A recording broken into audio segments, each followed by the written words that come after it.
Jesus was the Messiah, I accept. He was one of the mightiest messengers of God, I accept. I believe in his miraculous birth. I believe that he gave life to the dead by God's permission, and he healed those born blind and the lepers by God's permission. But if I was a Jew, according to the sign that he has given, he failed. Jonah is alive, Jesus is dead. They are unlikes. I don't know in what language you can make them like, that they are like one another. So the clever man, the doctor of theology, the professor of religion, he tells me that I don't understand the Bible. Your Bible, I don't understand. Why don't I understand the Bible? He says, you see, Mr. Didat, Jesus Christ is emphasizing the time factor.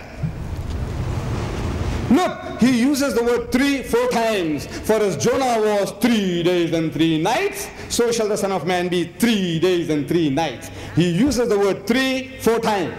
In other words, he's emphasizing the time factor, not whether he was dead or alive. I am telling you that there is nothing miraculous in a time factor. Nothing miraculous about a time factor. Whether the man was dead for 3 minutes or 3 hours or 3 weeks. That's not a miracle. The miracle is, if at all, that you expect the man to be dead and he's not dead. When Jonah was thrown into the sea, we expect him to die. He didn't die, so it's a miracle. A fish comes and gobbles him, he ought to die. He didn't die, it's a miracle. 3 days and 3 nights, suffocation and heat in the whale's belly, he ought to die. He didn't die, it's a miracle. It's a miracle because we expect the man to die and he didn't die. When you expect a man to die and if he dies, what's miraculous about that? I ask you, what's miraculous about that? If a gunman took a gun and fired 6 shots into the hearts of Kennedy and he died, is that a miracle? No. But if he laughed it off, if he's still alive and walking with us, after the 6 shots tearing his heart to pieces, he laughed. He's alive. So it says a miracle. Can't you see? The miracle is when you expect the man to die and he doesn't die. The man, when you expect him to die and he dies, there's no miracle. We expect Jesus also to die for what he had been through. If he died, there's no miracle. There's no sign. If he didn't die, it's a miracle. Can't you see? So it's no, it's the time factor.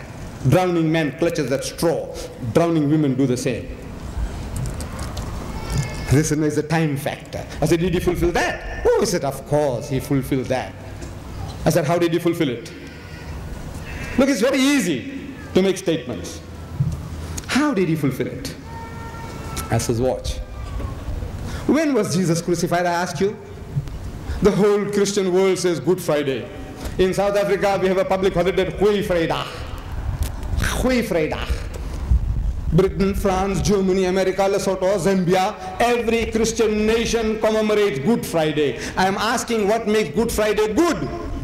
So the Christian says, Christ died for our sins. That makes it good. So he was crucified on a Good Friday. He said, yes, yes. I said, when was he crucified, morning or afternoon? So they say in the afternoon.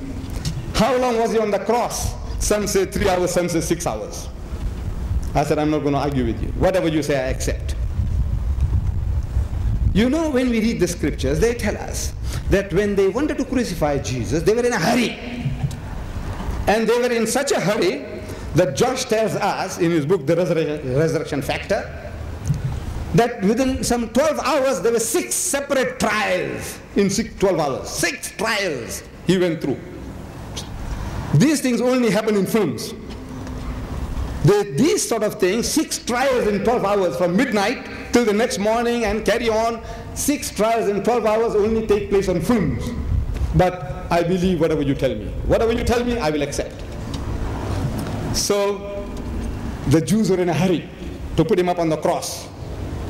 You know why?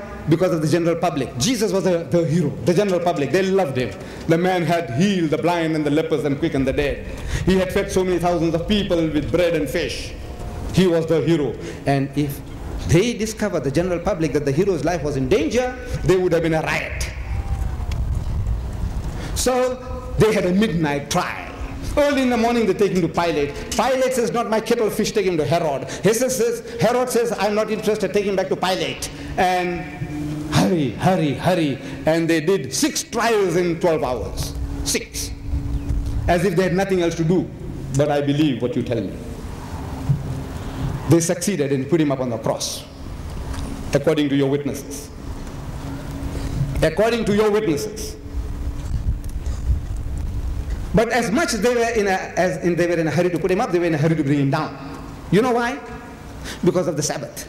Because at sunset on Friday, 6 o'clock, the Sabbath starts. You see, the Jews, they count the days night and day, night and day. We Muslims, we count our days night and day, not day and night. We count night and day. 6 o'clock, our day begins in the evening. So before sunset, the body must come down, because they were told in the book of Deuteronomy that they must see to it that nobody is hanging on the tree on the Sabbath day, that thy land be not defiled which the Lord thy God giveth thee for an inheritance. So quickly, they brought the body down and they gave him a burial bath.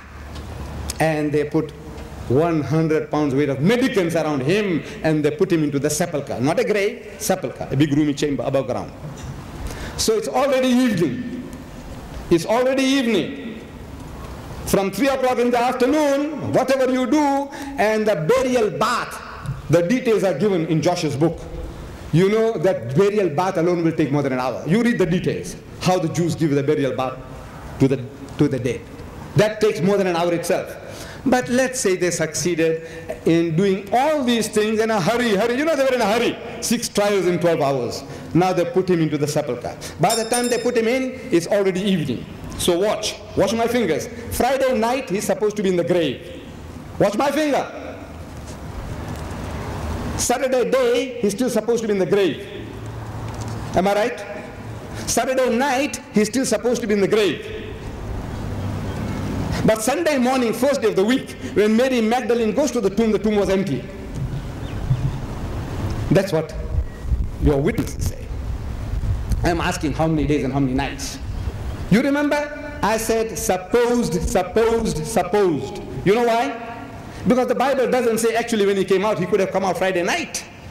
But because the Bible doesn't say, I won't say it. So, Friday night, Saturday day, Saturday night. I'm asking how many days and how many nights. Please, if you can see, if your eyes are not defective, tell me how many. How many do you see? How many? Huh? Right. 2 nights and a day. Look at this. Is it the same as this? He said, for as Jonah was 3 days and 3 nights, so shall the Son of Man be 3 days and 3 nights. 3 and 3, 3 and 3. Look at this. Look at this. 2 and 1. Look at this. Please tell me now it means the same thing. I want to know what you are reading. I want to know what you are reading in your own book. The man is telling you what is going to happen will be like Jonah. And the sign of Jonah is a miracle. And the only miracle you can attribute to this man Jonah is that we expect him to die and he didn't die. Jesus, we expect him also to die. If he died, it is not a sign. If he didn't die, it's a sign. Mr. Chairman, ladies and gentlemen of the jury, the verdict is there. Can you see? The people have been programmed. We all get programmed from childhood. When I went to America, Berkeley University in San Francisco, I was alleging against these American students and professors. I said, you people are brainwashed. I told them, you are brainwashed. Of course, I could afford to talk to them. The American can take it. He is the almighty, you know, great guy. He can take it. So I said, you people are brainwashed. So one American, you know, professor, he interjected. He says, no, not brainwashed, programmed.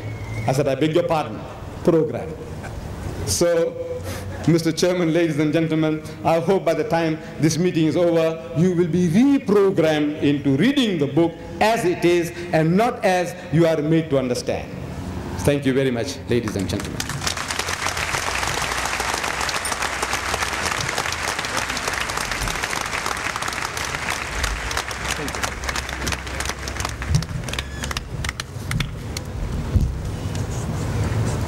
Our next speaker, ladies and gentlemen, is Mr. Josh McDowell.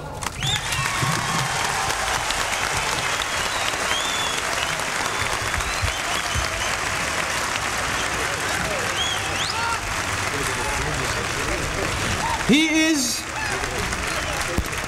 from way across the Atlantic, from the United States of America. He is one of the most popular speakers on universities today, according to a recent survey. Mr. McDowell has spoken on more than 550 universities in 53 countries during the last 15 years and to more than 5 million students.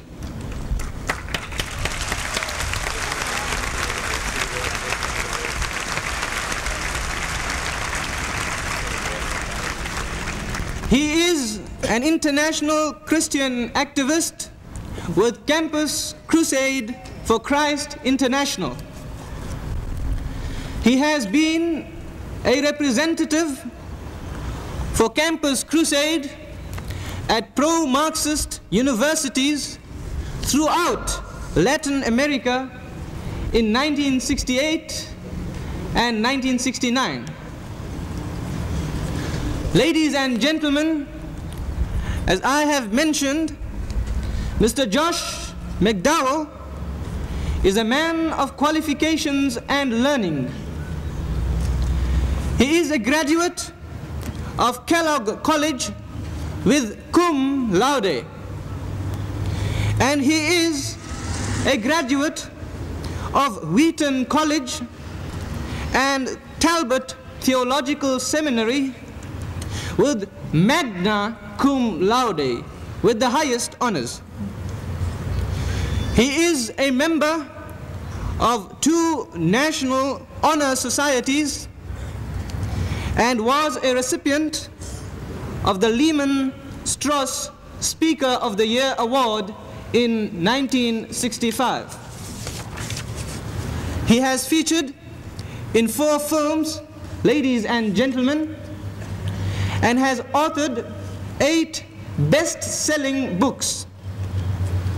3 of Mr. Josh McDowell's best-sellers are specifically on the crucifixion. Ladies and gentlemen, I have had occasion to read one of them, The Resurrection Factor, and we should be proud and honored of Mr. Josh McDowell, for on page 7 of the book it is stated that he has spent more than 1,000 hours of studying on the subject of this afternoon's topic. And ladies and gentlemen, we are indeed honored and privileged to have in our midst a person of his caliber. I now call upon Mr. Josh McDowell to speak to you.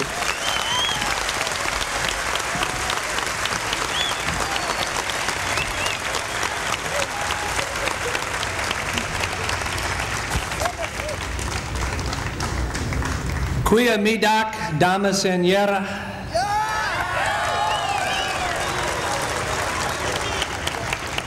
Sabon. Salam. Ladies and gentlemen, good afternoon. Mr. Dedat and the wonderful people of this city and country of South Africa, I am thankful for the opportunity to be a part of this symposium on Islam and Christianity's view of the crucifixion